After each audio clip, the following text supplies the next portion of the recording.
Good evening. Here is the news at 6. First, the highlights. Lagos State government advocates hygienic practices, sanitation to combat malaria. Nigeria loses over $4,500 million to infections under foreign Russian missiles attack power plants in central and western Ukraine. In sport, former West Ham United forward Frank McAvini urges Rangers to renew Leon Balogun's contract. Now the details. I am Taiwo Baruwa. Lagos State government has emphasized the critical role of maintaining a clean environment in the fight against malaria. Commissioner for Health Akin Bayami said there is an urgent need to intensify efforts against the disease, especially in the malaria endemic regions like Lagos. Abayami stressed the importance of community awareness and involvement in promoting preventive measures to reduce malaria transmission. The commissioner noted that preventive measures such as the use of insecticide-treated bed nets, indoor residual spraying, and timely administration of anti-malaria drugs are proactive steps to protect residents. Abayami reiterated that while malaria is treatable and curable, negligence in adopting preventive measures can lead to severe complications. As part of efforts to strengthen their leadership proficiency and understand the intricacies of economic management in the public sector, fellows of the Latif Jakonde Leadership Academy, LJLA, have completed a 4-day executive course facilitated by top academia from the Lagos Business School, Pan Atlantic University. The 4-day curriculum featured the complexities of governmental budgetary processes, academic policy formulation, and a robust toolkit of indicators and analytical methodologies where followers honed their skills in forecasting economic trajectories with precision. Economics Executive Secretary of LJLA, Aisata Gbaji-Okwade, emphasized the importance of a 4-day executive course as a means to equip fellows with the skills and mindset necessary to effect positive change in their fields by embracing the principles that promote economic prosperity. And the Lagos State Head of Service, Bode Aguru, has commended the Minister of State for Youth, Ayodele Olawande, for his steadfastness, commitment, and dedication to engaging youth in government activities.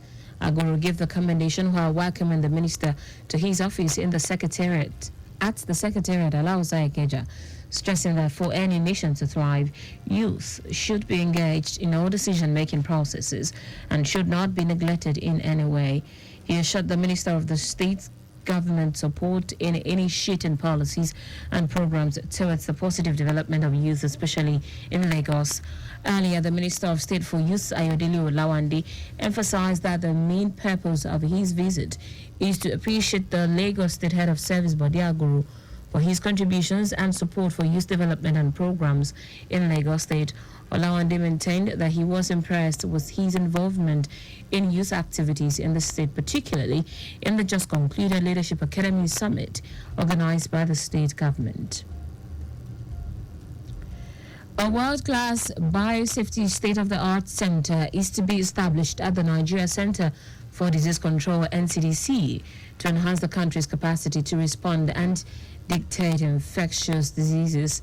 Japanese ambassador to Nigeria, Masunaga Kazuyoshi, stated this at the signing of agreement with the Minister of Budget and Economic Planning, Abubakar Bagudu, in Abuja. The areas of agreement cover enhancement of rice seeds production system in Nigeria and the capacity of the NCDC. Kazuyoshi said projects were testament to continued cooperation and shared commitment to improve the lives of Nigerian citizens. Responding, Bagudu said that the two projects were aimed at enhancing Nigeria's socio-economic development and the total well-being of its citizens.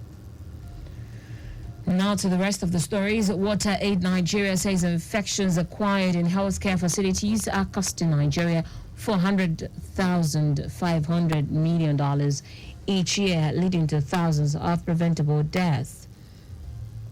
A statement by Water Aid Nigeria Country Director Evelyn Mayer affirmed that at least half of the infections could be prevented by improved water sanitation and hygiene wash in the facilities, as Water Aid unveils brand new research. Infections caused by the lack of hand washing facilities, clean water, and decent toilet cost Nigeria 0.94 of GDP each year and 3.8% of their health budgets. The recent Water Aid publication on the cost of healthcare-acquired infections due to lack of wash demonstrates the need of immediate action, as high is costing Nigeria's economy millions of dollars. Mayor called for increased finance for donor countries, multilateral development banks, and the private sector to support Nigeria's national action plans that will ensure every healthcare facility across Nigeria has clean water, sanitation, and hygiene services.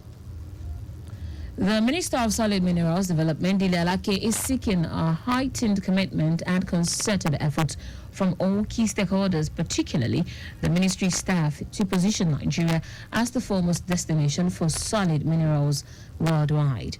At the 2024 ministerial step-down retreat held in Abuja, Alake emphasized the importance of diligence among the ministry's staff to accelerate the sector's progress.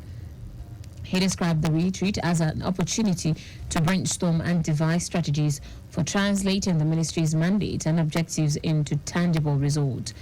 Addressing the performance issue, he reiterated President Bola Tinubu's stance that ministerial appointments are based on merit and performance, emphasizing that those failing to uphold due diligence would face consequences.